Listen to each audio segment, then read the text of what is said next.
এই দেশ আমি চাই না বন্ধুরা। আপনারা কি চান? যে দেশে বঙ্গবন্ধুর মতো একজন মহান নেতা, হায় রে হায় বাংলাদেশ, হায় রে হায় বাঙালি জাতি। একটা লোক জীবনের যৌবন কারাগারে কাটিয়ে ফাঁসির মঞ্চে গিয়ে বাঙালিকে শিখিয়েছে তুমি কে আমি কে, বাঙালি বাঙালি।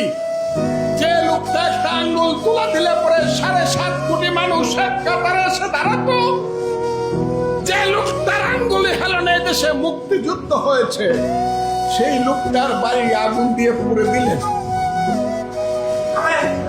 সেই বঙ্গবন্ধুর বাড়ি বুলডোজার চালিয়ে দিলেন।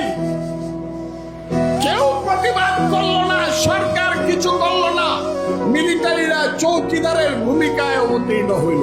7 জন বীর শ্রেষ্ঠ, সবাই সামরিক বাহিনীর লোক, তাদের স্ট্যাচুগুলা উপর টাকায় নামায়া পা দিয়া পাড়াইয়া পাড়াইয়া বাংলো থুতু দিল, কেউ কিছু বললেন না।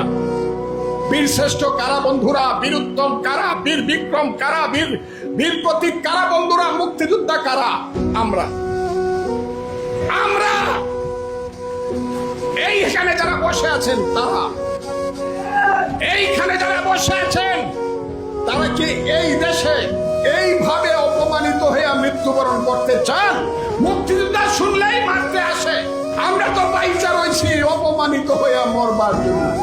আমরা বাইচা রয়েছি গলায় জুতার মালা নেওয়ার জন্য, গালে জুতার বাড়ি খাওয়ার জন্য। মুক্তিযোদ্ধা এই যে দেশ, এই দেশে কি আপনারা বাঁচতে চান মাথা নিচু করে, নাকি প্রতিবাদ করে মরতে চান? আপনারা বলুন।